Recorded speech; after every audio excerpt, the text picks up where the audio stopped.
क्या बात है, वाह वाह वाह वाह, क्या बात है।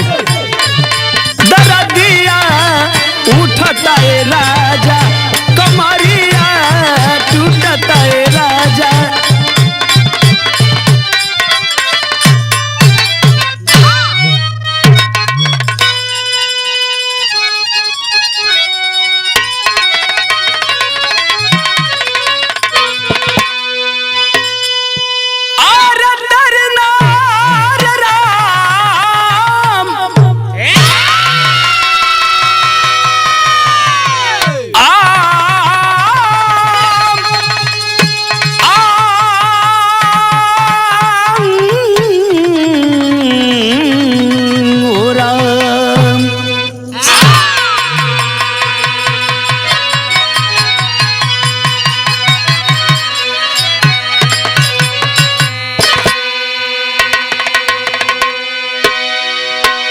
अच्छा बाबू, हम भोजपुरी लोकगीत बिरहा गायक जितेंद्र जीतू चीत बड़गांव बागी बलिया, जहां भी कार्यक्रम पे जाए लोग फरमाइश करे कि भैया कैसेट ना भेजत हुआ, तो आप सबके बेहद मांग पर एगो हम बिरहा भेजत बानी, जो कैसेट का नाम बा हत्यारिन बीबी। जैसे हर हमार बिरहा करवा सब प्यार आशीर्वाद दिहनी, पूरा विश्वास बा कि हो बिरहा करवा सब उहे प्यार आशीर्वाद दे। जवाहर फिल्म के द्वारा ई कमलेश भैया के निर्देशन में कैसेट रवा सब के बीच में जात बा। भूमिका में कभी ने भाव लिखा है, कैसे मास्टर।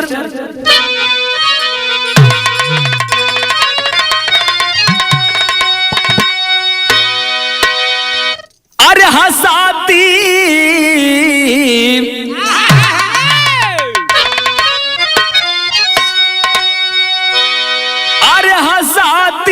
है नारी, रुलाती है नारी।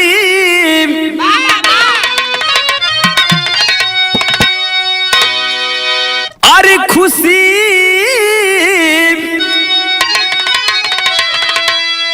देख के गम को मिटाती है नारी। अरे फंसाती है नारी, बचाती है नारी।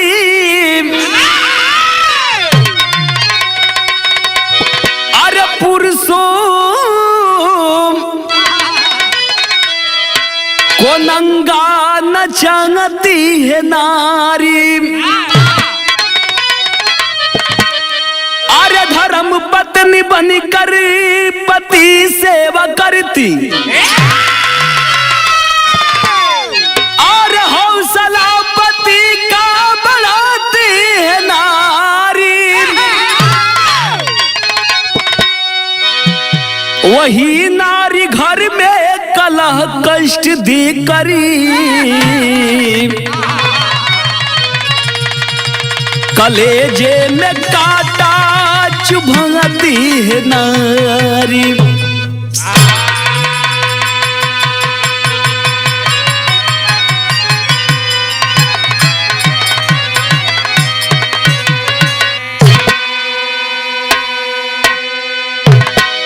अरे बाबू, भूमिका में कवि जी नारी के कई रूप बतौलन।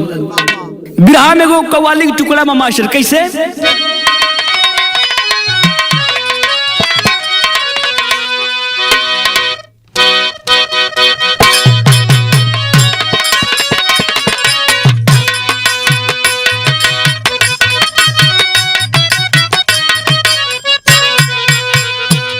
वह गीत मां कि जियरी मोरा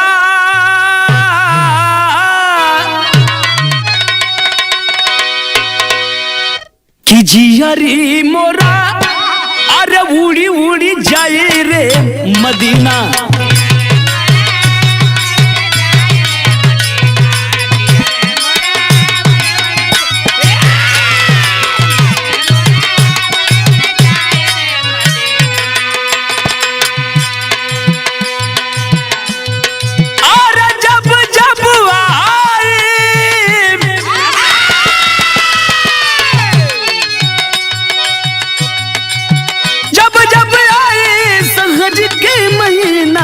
जियरी मोरा उड़ी उड़ी जाए रे मदीना।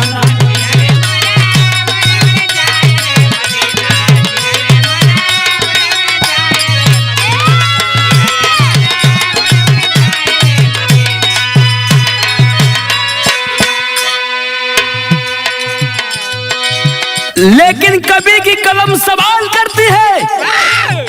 किससे सवाल करती है? बतावा कहा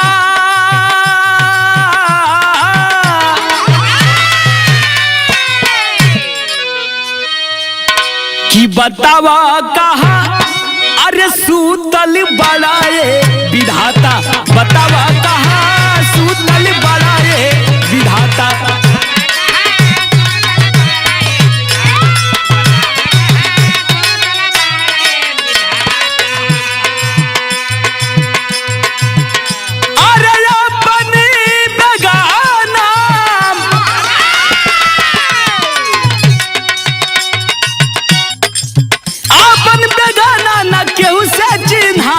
बतावा कहा सूतल बड़ाए विधाता। बतावा कहा सूतल बड़ाए विधाता। अरे जब क्यों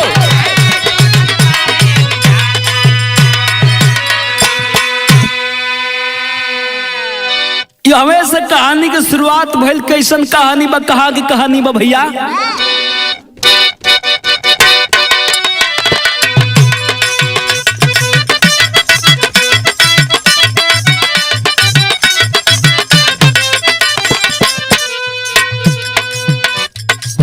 प्रांत यूपी शहर रसला से करीब रहा। प्रांत यूपी शहर रसला से करीब रहा। जाति का ग्वाला पर बड़ा बदनसीब रहा।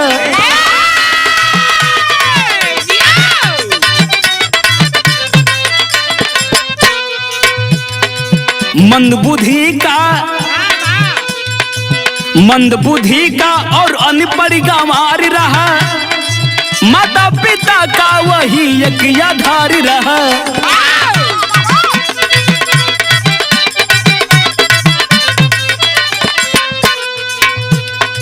चतुर चलाक नहीं बाप भी लाचार रहा। चतुर चलाक नहीं बाप भी लाचार रहा। गाय चराने का सर पे भूत सवार रहा।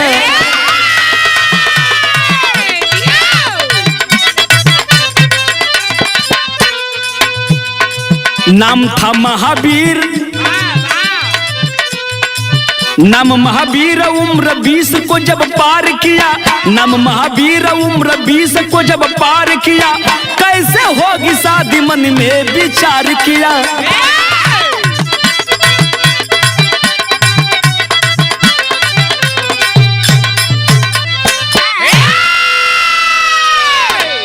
अरे बाबू कैसन कहानी बा? कहाँ की कहानी बा? तो निर्वाण से ध्यान से समझ ली।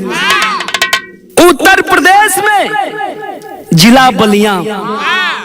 जिला बलिया में वो बहुत प्यारा सा शहर रसड़ा पड़ता है। अरे बाबू वही रसड़ा से दक्षिण साइड 7 किलोमीटर दूरी पे एक गांव पड़ता है। जो गांव का नाम प्रधानपुर बतावल गई। वही बस्ती से कहानी ली गई है। उन ग्वालों की बस्ती से एक परिवार की कथा चलती है। एक परिवार में माई बाबू के अलावा वो परिवार में 2 ठे औलाद रहलन। एक ठे बिटिया और एक ठे बेटवा। बिटिया बड़ी बा। बिटिया की शादी हो गई। बिटिया तो अपने ससुराल चली गई। लेकिन जौन बेटवा महावीर हुवन, अरे बाबू बचपन से ही थोड़ा मंद बुद्धि के रहलन। पढ़ाई ना हो पावल।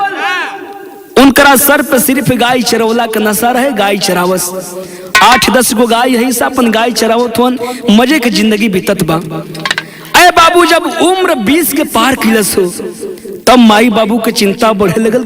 अब लगत बा कि हमार बेटवा के शादी ना हो पाई। एक दिन बुढ़िया मतारी सिवान में घास गरे बदे गई। गांव के 2-4 ठे औरत घास गरत है।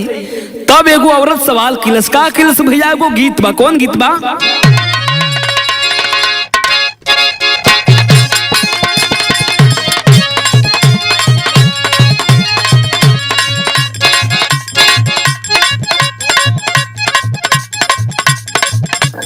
अपने दुल्हा के बखान करत बे का नहीं हरी जाए के जाबा नहीं हरी जाए के जब कैनी तैयारी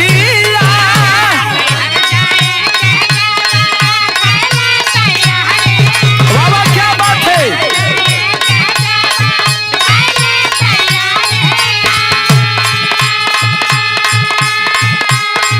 नहीं हरी जाए के जब हम कैनी तैयारी गाड़ी लेके अइले हमरो भैया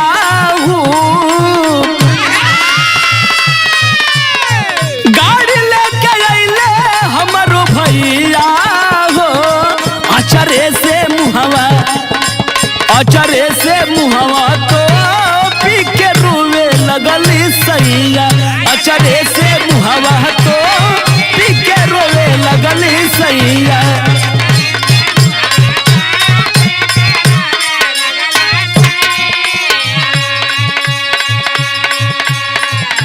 लेकिन एगो मेहरारू सवाल किलस बुढ़िया मतारी से का घासी गढ़े गईली माई एक दिन शिवानी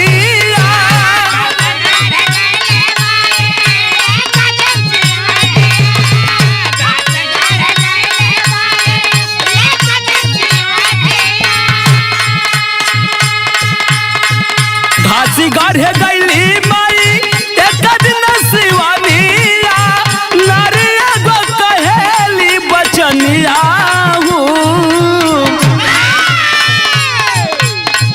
नारिया गो कहेली बचनिया परेशानिया दूरा हो उतार जल्दी कनिया परेशानिया दूरा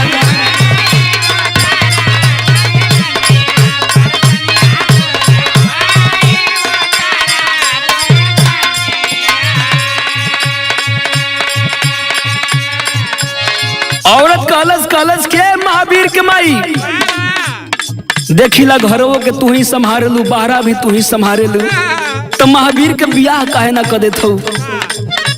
तब बुढ़िया मतारी कलश का कहीं बहनी लड़की के ना घूम घूम के लड़का खोजल जला कहीं लड़का के घूम के लड़की थोड़े खोजल जला अगर हमार महावीर खातिर कोनो रिश्ता आई तो जरूर अपने बेटवा के शादी कर दे।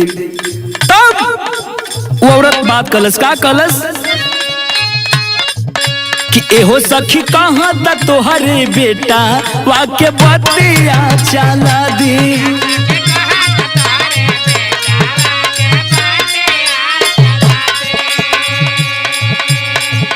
कि लड़की नीमन बेगुल जरिया बाकी भइल रहे शादी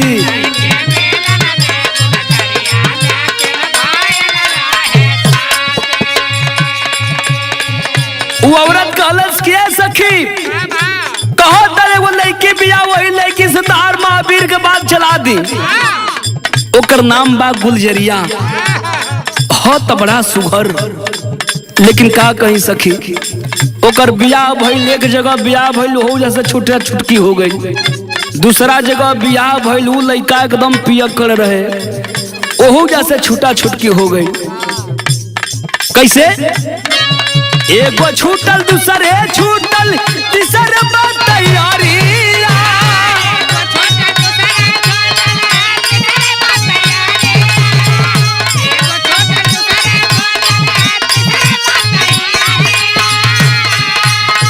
रहे ससुरारी के नदनिया हो रहे ससुरारी के नदनिया हो परसनिया दूरा हो उतार हाली कनिया परसनिया दूरा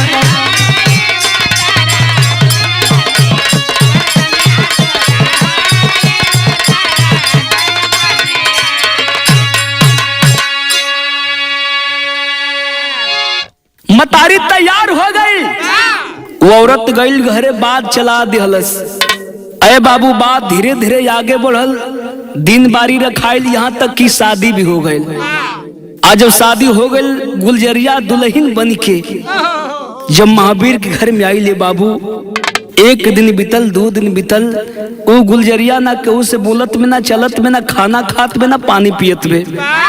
सब लोग सोचे कि चला नैहर छुटल बा बाबू, माई छुटल हवन, उदासल हुई। लेकिन तीसरे रोज एक फोन आता है। देखा भैया, हर माई बाबू बड़ा प्यार में, बड़ा दुलार में अपनी बिटियन के मोबाइल दे देते हुए। वो लड़की गुलजरिया मोबाइल ले ले बे, एक फोन आता है, फोन पे बतियावत बे। वो केकर फोन रहल, का बतियावत बे फोनवा पे भैया? एगो रंगीन गीत बा।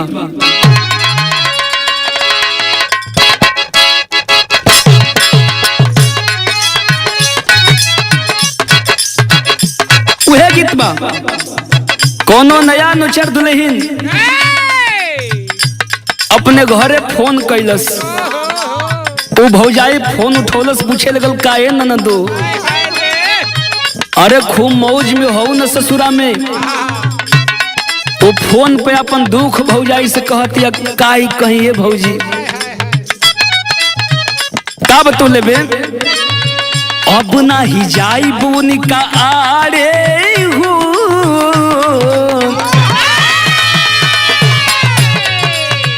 अब नाही जाई बुनी का आरे हूँ, बड़ा तकलीफ देले बारे हो। वाह, क्या बात है, क्या बात है।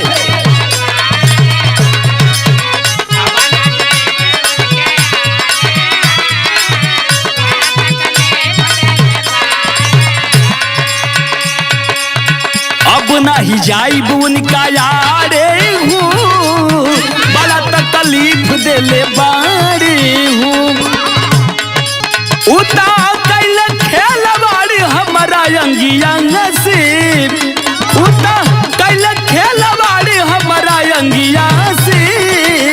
ऐसा नहीं दबवले, ऐसा नहीं दबवले हमारी अलंगिया, डर लगता हवे पलंगिया से।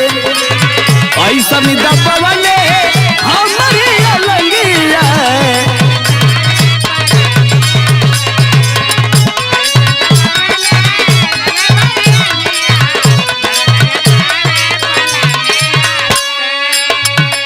लेकिन गुलजरिया फोनवा पे बतियावत में का बतियावत में, हमके न भावे दाना पानी हूँ,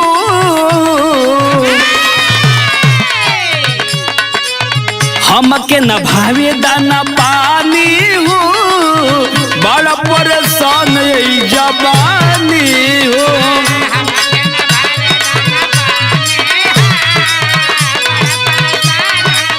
जो जो जो हमके न भावे दाना पानी हूँ, बड़ा परेशान जवानी हूँ। बड़ा निक लगे तोहरे संगवा में,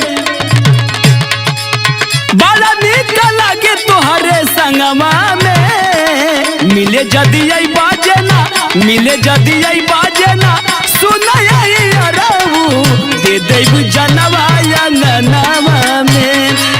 मिले जदी आई बाजे ना, सुनाया दे देव जनवा अंगनवा में।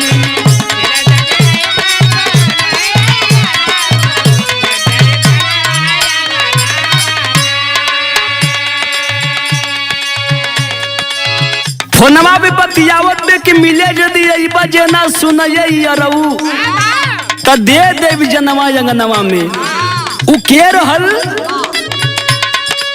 नाम रहे मोहन, उनकर गाँव के यार हूँ।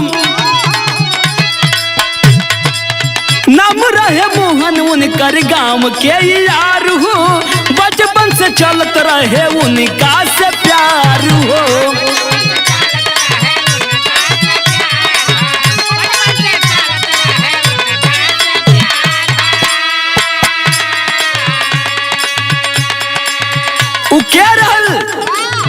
गुलजरिया के गांव का ही लड़का था, उस लड़के का नाम मोहन बताया गया।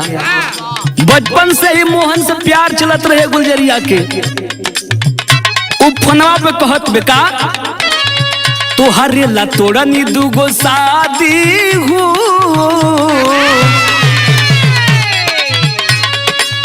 तोहरे ला तोड़नी दूगो शादी हो, बुझली ना अपन बर्बादी हो।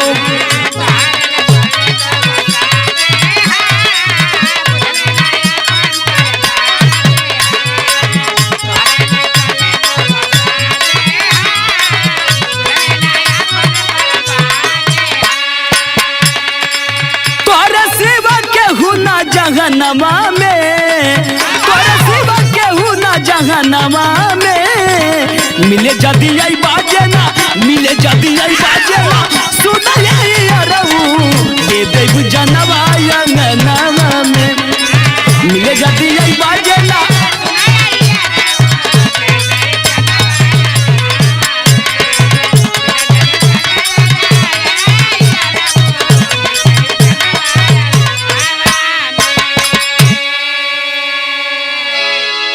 फोन पर रो रही है, मोहन समझाता है, कहता है कि पगली क्यों घबराती हो, कभी भी हम तुमको नहीं भूल पाएंगे, आज भी उतना ही हम तुमसे प्यार करते हैं, थोड़ा पुरान हो ले बदा, नहीं नहीं तुहार शादी भइल बा, कुछ दिन बीत ले बदा हमार करेजा, तू फोन कई के बोलावल करिए तो उसे मिले जरूर आई।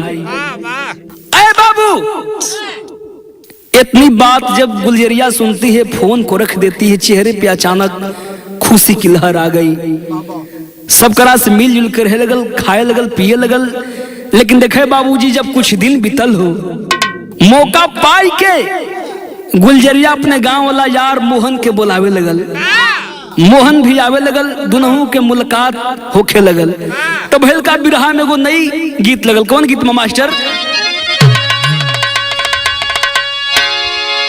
कि मोरे पीछावारा वारे, कि मोरे पीछावारा वारे पकवाई नारावा,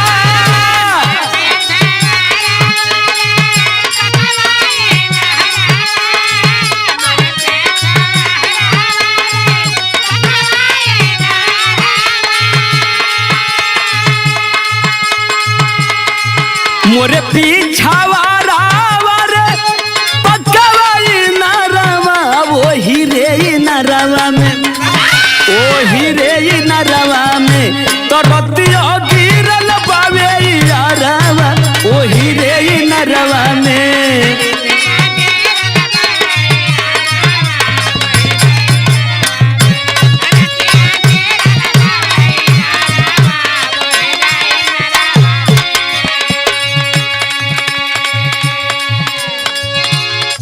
लेकिन बिरहा में कहना बका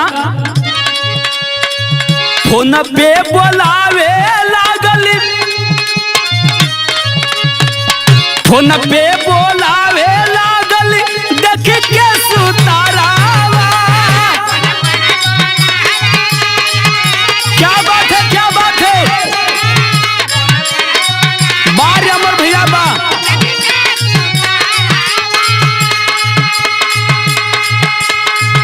फोन पे बोलावे लागल, देखी के सुतारावा, गौआ के अरवा से, ओ हीरे अरवा से तलूटे लागल लहरावा, ओ हीरे अरवा से तलूटे लागल लहरावा।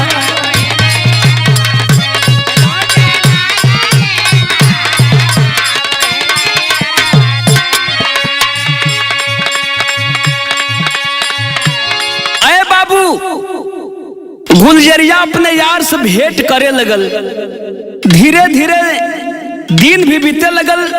गुलजरिया के तन से 2 साल में 2 ठौलाद जन्म लिहलन, तो वो ओकरा चरित्र में, रहन सहन में तनको फर्क ना पड़ल।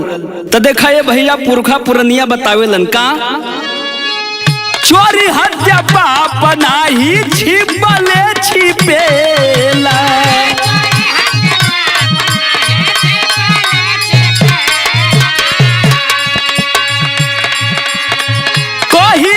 कहियो अपने आप ही खुलेला।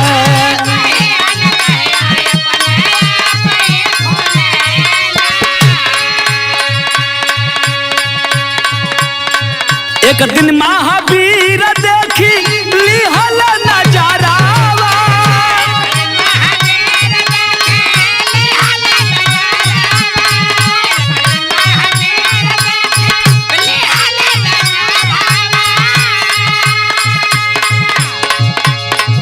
एक दिन महावीर देखी लिहल नजारावा गौआ के अरवा से ओही रे अरवा से तलूटे लागली लहरावा ओही रे अरवा से तलूटे लागली लहरावा।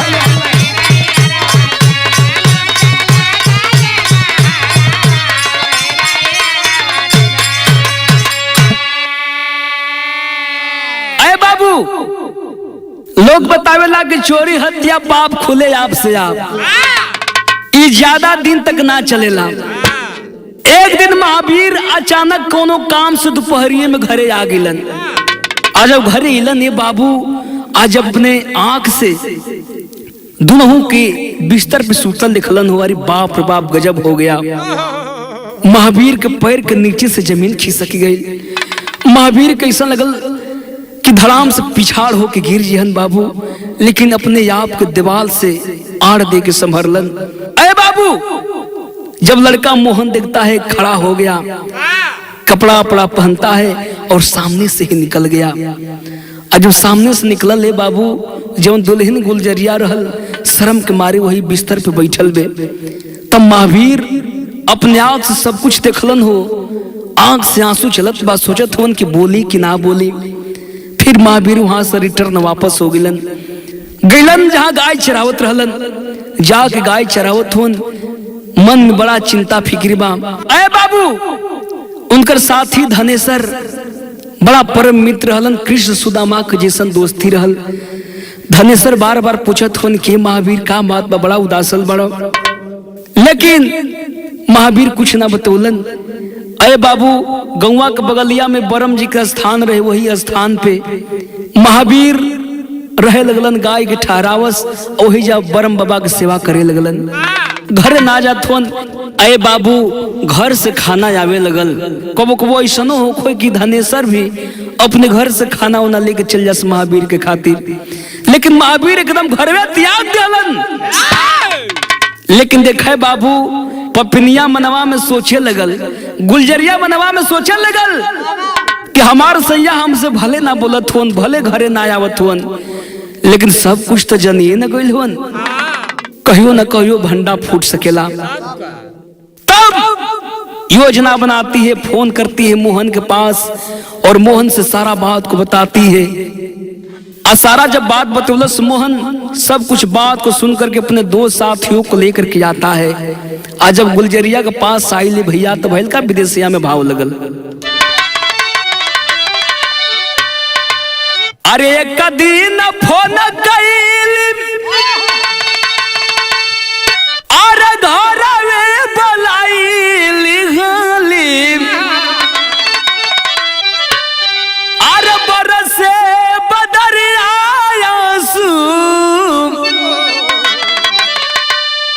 अरे नूरी मोरी बाबूजी। अरे बाबू जब पपिया घरे इलन हो रात में अपने घर पर ही रख लेती है। सावन के महीना यह रहल, सुबह नाग पंचमी के त्योहार पड़े वाला बा। रात में रिमझिम बारिश चलत बा, बादल चारों तरफ से घेर ले बा। पपिया योजना बनावत हुवन। योजना बना के कैलन का तरतिया में रही गईले अरे काला का पारी धैले अरे पतिवाल मोह भैले अरे दूरी मोरे बाबूजी। अरे बाबू जीवन भी दिल में तनी पति की मोह रहल सब कुछ निकाल देती है और 12 बजे रात को वह नागन औरत चल देती है। तब हेल का कि 12 बजे रतिया में अरे चलल बे पपीतिया हो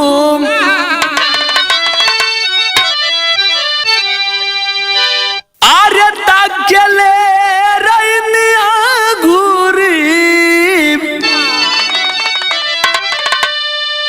अरे घूरी मोरी बाबूजी 12 बजे रात को वह नागन औरत चलती है। आज पहुंचल ब्रह्म जी के स्थान पे भैया ताकि संजोग कहल जाई हर रोज धनेसर महावीर के संग में सूते, लेकिन वह दिन कोनो काम से धनेसर घर ही रह गिलन ना गिलन सूते। अकेली महावीर सुतल हुवन, जा करके अपने पति को जगाती है। महावीर सुतल हुवन, समझ गए कि सैया सुतल हुवन, धीरे से का किलस कि गैयन के खोल दिहलस। वही ब्रह्म जी के अस्थनवा के बगल में बहुत दूर तक ऊख लग रहे। ए बाबू सारा गैया उखिया में चल गेली। आज उखिया में गेली भैया तो देखा पपियो भी जौन मोहन आई रहल, मोहन भी अपने साथियों को लेकर के उसी ऊख में बैठ गया। आज उखिया में बैठल है पंचो, तब भयल का सुरठी में बतावल गल किसे मास्टर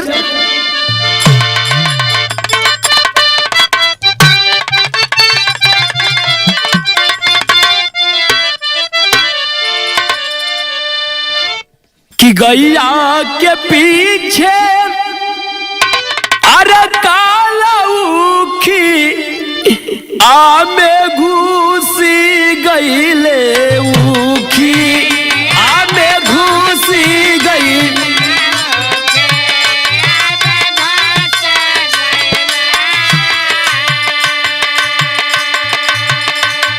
गैयन के पीछे काला उखी या में घुसी गईले उखी या में घुसी गई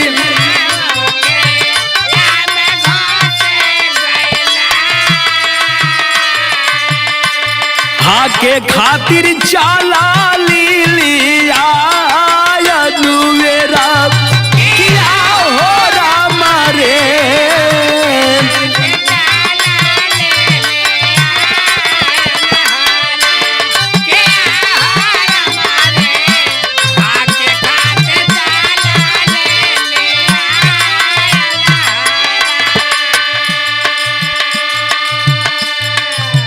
अरे बाबू जब गैया उखिया में चल गेली हो तब वह नागन औरत जा करके महावीर को जगाती है। ये सैया है या सुतल हुआ और सारा गैया खुला उखिया में पड़ल है सा। अरे बाबू जब महावीर तनी बात सुनलन हो, नींद टूटल, आंख खुलल, तुरंत डंटा उठौलन, हा गाय के हाके बदे ऊख की ओर चलन। आगे आगे नागिन औरत है और पीछे पीछे महावीर जात हुवन। आज उखिया में लेके गई बाबू तब भयल का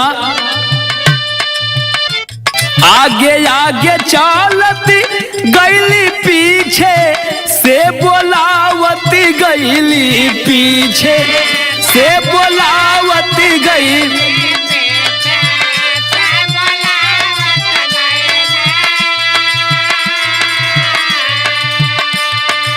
रच के दियाली बुतायन वेरा किया हो रामा रे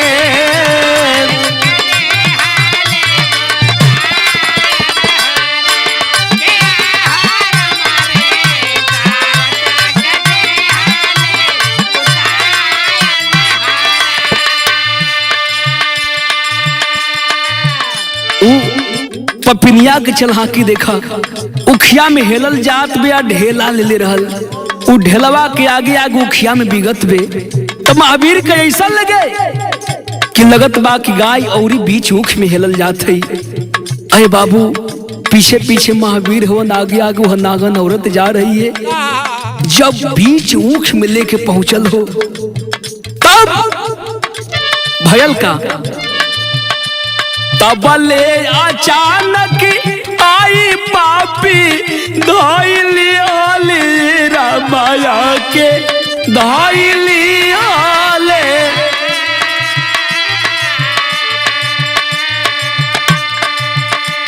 मारल चाहे घटाई दबायनुराम।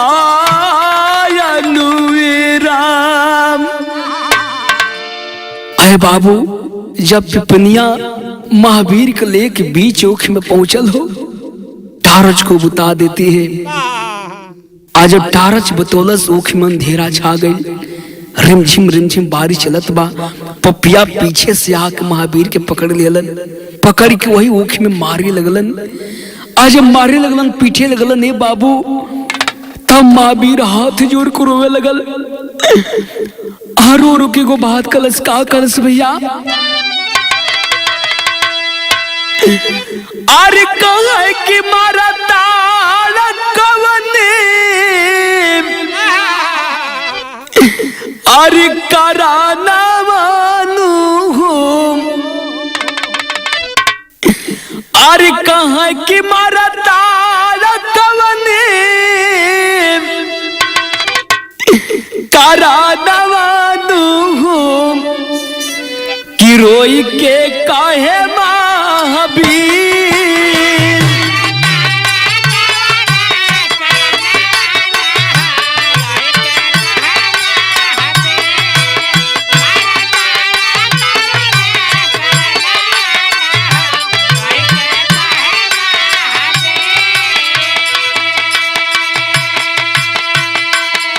अरे छोड़ी दा जधोरिला सारा नवानू हो। ए भैया, हम का गलती कैनी भैया? काहे हमके मारत हो जा भैया? हमके छोड़ दे जा भैया, तो लोग के गोड़ पे गिरत नहीं भैया।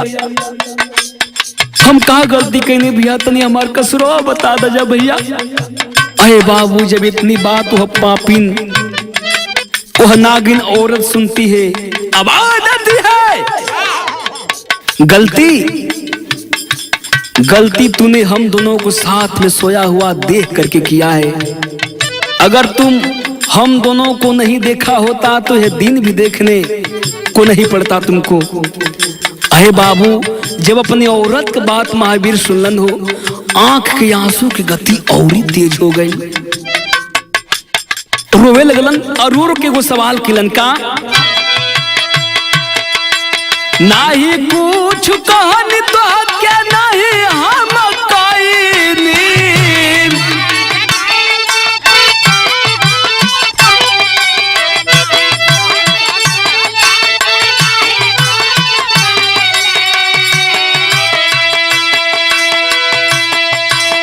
अरे पागल, अगर हम देखियो ली हनी तो बतावत का हम कईनी।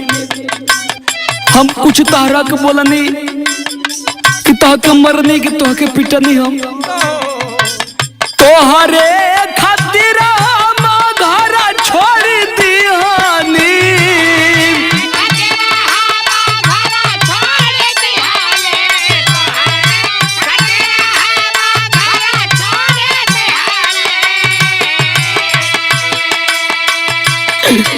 तोहरे खातिर घर द्वार हम त्याग देनी कि ना घरे जाए ना ऐसा कबो नजारा देखो। अरे कहाँ जाई है दूध को सुगाना मनू हो, और वही के कहे महावीर। वही ऊख में महावीर रोत रह गिलन, अपन जिंदगी के भीख मांगत रह गिलन बाबू। लेकिन वह नागिन औरत के दिल में थोड़ा सा भी दया नहीं आया। आदेश दे देती है, अरे बाबू, पपिया मिल के महावीर को ही उखिया में पटक दिहलन। अब पटक के नटैया पर ढाठी लौर देवे लगलन हो, ढाठी लौर देवे लगलन। आज जब घटई पर लाठी लगाए कि जब चपलन हो, अहे बाबू, वही ऊख में महावीर के आलहर प्राण निकल गए। आज जब महावीर मर गिलन बाबू, तब हल्का टेरी में भाव लगे। कैसे?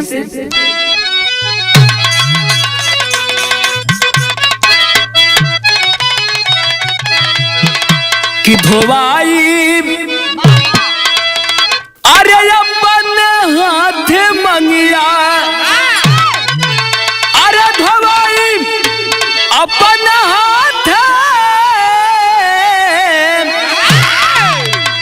कि हो धोवाई अरे अपने हाथ मंगिया तब पत्नी मारपति को सिंदूर लिया मिटाई अरे मिटाई अरे मिटाई।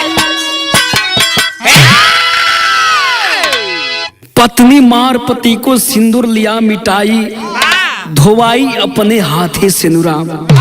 तो आशिक संग में मिलके नारी आशिक संग में मिलके नारी पति का गला को दिया दबाए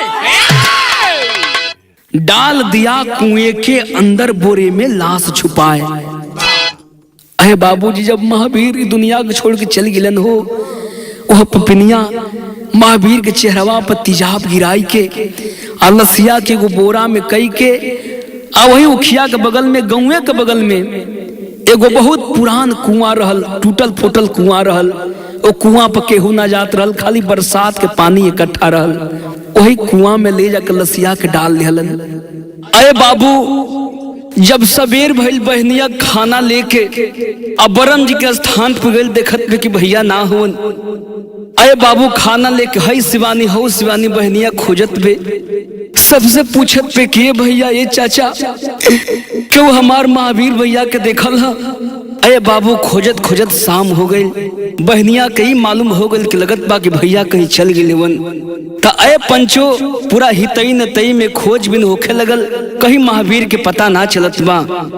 ऐसा ही करत करत 2 दिन बीतल 3 दिन बीतल तो देखा एक दिन भयल का बकरी चरावत कुछ बच्चे अरे बकरी चरावत कुछ बच्चे देख सोर दिए बचाए अल्लाह पहचान में आ गई नारी देखन तक ना जाए। कुछ लइका बकरी चरावत जब कुआं के पास पहुंचलन लइकन के आदत रुआ सब अक्सर जानीला वो लइकवा का किलन की जवन इनार के जगत टूटा रहे उहे इटवा वो काच के इनरा में डाले लगलन। आज जब डाले लगलन हो तो देखा इटवा परते पानी के बुल्ला पा के बोरवा ऊपर हो गए। आज जब बोरवा ऊपर भयल तब लइका जोर से हल्ला कनन हल्ला के सुन के पूरे गांव के लोग जुटल पूरे गांव के लोग मिल के वो बोरा के ऊपर कैलन। आज बहरा निकलन जब बोरा का मुंह खोल के देखलन बाबू आज जब बोरा में लाश देखलन हो पूरे गांव में सनसनी फैल गई हल्ला हो गया। अरे बाप रे बाप तो बोरवा में महावीर का लाश मिलल बा हल्ला भेल तब पहपट में भावा किसे मास्टर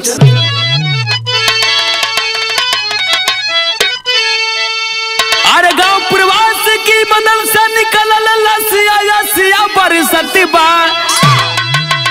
अरे कौन कैलस साधु संत के फसिया यसिया बरसती बा।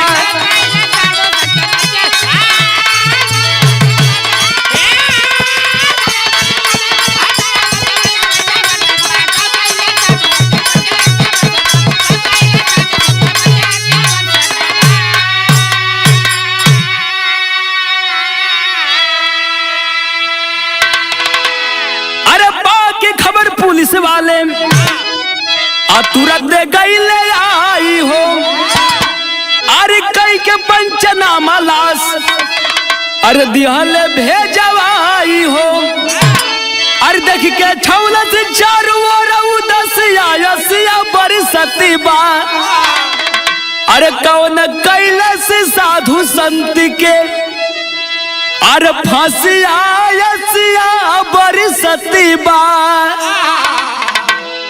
अरे बाबू महावीर के लाश के देख के सब लोग रोवत बा छाती पीट के। अरे बाबू ये खबर के जब घरे पहुंचल हो बुढ़वा बाप जब खबर के पौलन के हमारी बेटवा के लाश मिलल बा अरे बाप रे बाप दौड़ल दौड़ल अलन आया के अपने बेटवा के लाश पे गिर गिर के रोए लगलन। अरे बाबू पुलिस प्रशासन को बुलाया गया जब पुलिस प्रशासन आती है लाश को पोस्टमार्टम के लिए भेजवाती है। अरे बाबू सब कुछ हो गया लेकिन वह जो पापी औरत है एक बार भी अंतिम दर्शन अपने पति का चेहरा देखने तक भी कुएं के पास नहीं आई।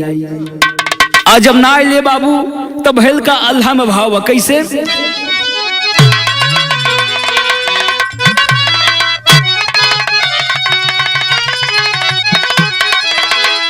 कि हाय राम कि कर ले तलाश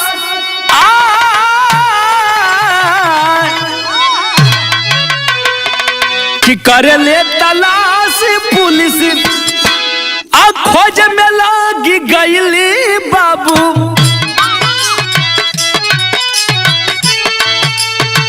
कातिल का सुराग कहीं मिलत नहीं बाई। एक दिन धनेसरी चारा वाह पकड़ैली बाबू। पूछल पुलिस अपन हथकंडा अपनाई। ले जाके थानावा में बंद जब कैले बाबू। दिहले धनेसरी सब बात बतलाई। नारी के कलह से बती या में यो छुरैले बाबू। घर ही से खाना हमारा खियाई। शंका के आधार पर नारी पकड़ैली बाबू। परते ही मार दिहली सब कुछ बताई।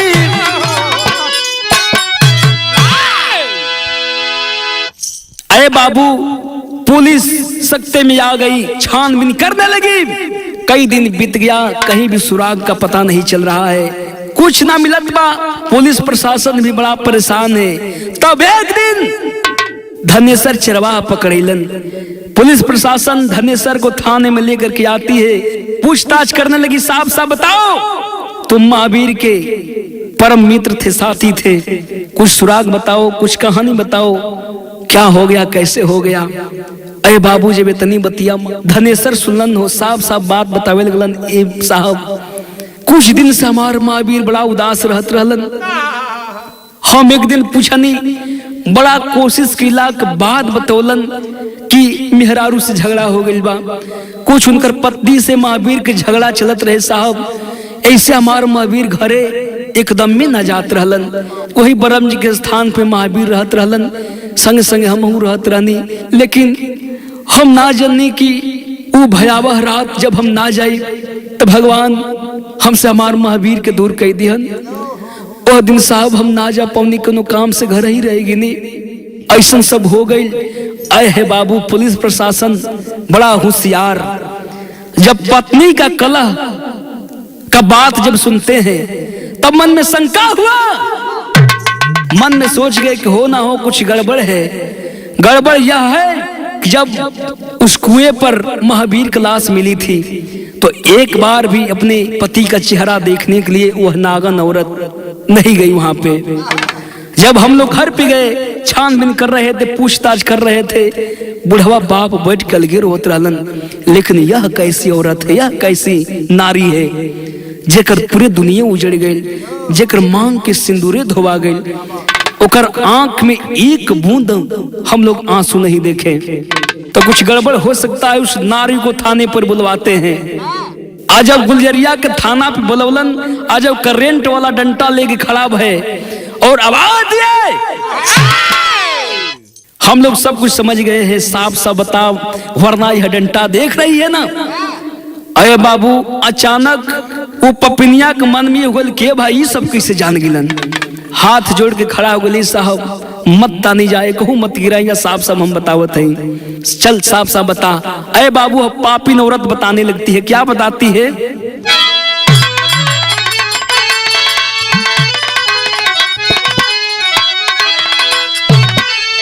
प्यार के चक्कर में पड़ के नारी, अरे अपने पति को मिल के मारी,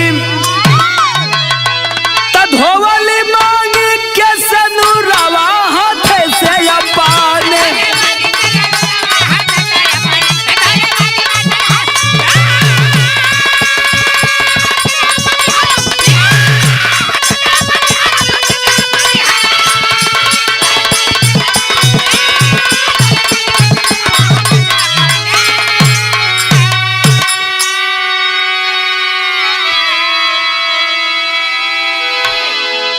हथवा जोड़ के खड़ा हो गई, साहब साफ साफ बतावत है अपने पति के हत्यारी हम ही है। अरे बाबू, जब इतनी बतिया पुलिस प्रशासन के लोग सुनलन, डंटा को नीचे किए सब कुछ सुनने लगे। सारी कहानी वह गुलजरिया बताती है। तो कहना है क्या, क्षणभंगुर प्यार के खातिर अरे नारी धोखा कैली, अरे सुख चैन गवा के अरे खुद ही अपन पागल भैली, जिंदगी कोई दियाली जा रवा हाथे से अपन। अरे जियो बहादुर जियो, अरे जियो सर, क्या बात है।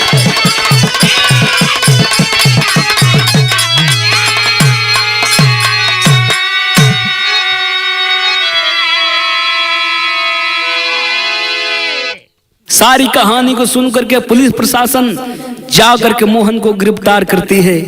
मोहन के साथ में जो 2 लोग थे वो भी पकड़े गए, सारे के सारे पकड़े गए। सबको ले जाकर के हमेशा हमेशा के लिए ले जाकर के जेल की सलाखों में डाल दिए।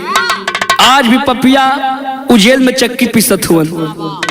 तो ऐ बाबू, ऐसी ऐसी नारी धरती पर है मेरे दोस्तों। वो एक नारी थी सती अनुसुईया, सती सावित्री, जो यमराज से लड़कर के अपने पति के प्राणों को लेकर के आई थी।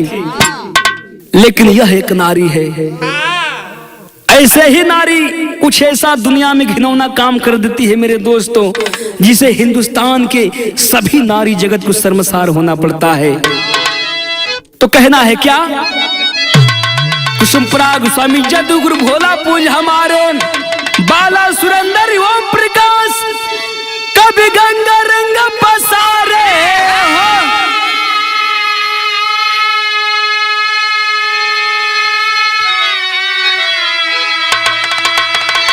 अरे धोवाई अपन हाथे मंगिया, तलिखे कभी शिव जितेंद्र गीत सुनाई धोवा